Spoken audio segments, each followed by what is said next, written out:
नाज़िरंदो में टाउन इंतजामिया की नाअहली सबब rural health centre, government higher secondary school और पुलिस स्टेशन की बिल्डिंगुनि ॿाहिरां गंदो पानी बीठल है। तफ़सील ॿुधाए रहियो आहे मुर्तज़ा खोसो।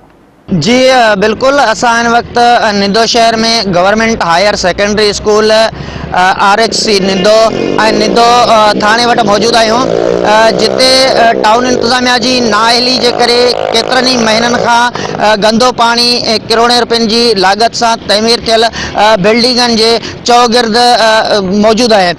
तो हिते पानी बीहण जे करे हिते जेके बिल्डिंगूं आहिनि उहे शदीद मुतासिर थी रहियूं आहिनि ऐं उन्हनि खे जेके आहिनि से कलर जे वर चढ़ी रहियूं आहिनि।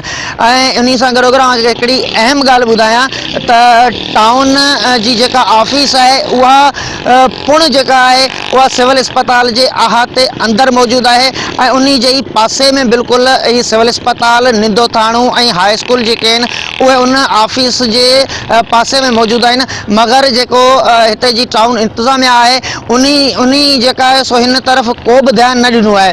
अव्हांखे इहो ॿुधाईंदो हलां त हिते जी जेके करोड़े रुपयनि जी लागत सां जेके बिल्डिंगूं तमीर कयूं वियूं आहिनि उन्हनि जी बुनियादनि में पाणी वञण जे करे उहे कंहिं बि वक़्तु के वॾे नुक़सान थियण जो हिते अंदेशो मौजूदु आहे। हिते जेके साञावंदड़ आहिनि उन्हनि जो इहो चवणु आहे त टाउन इंतजामिया जी ही इंतिहाई नाअहली आहे, जंहिंजे करे ही पाणी हितां निकाल न थी सघियो आहे ऐं इहो पाणी कंहिं बि वक़्तु इन्हनि बिल्डिंगनि खे को वॾो नुक़सान ॾेई सघे थो ऐं इहे बिल्डिंगनि में केतिरा ई ॾार पइजी सघनि था। जी।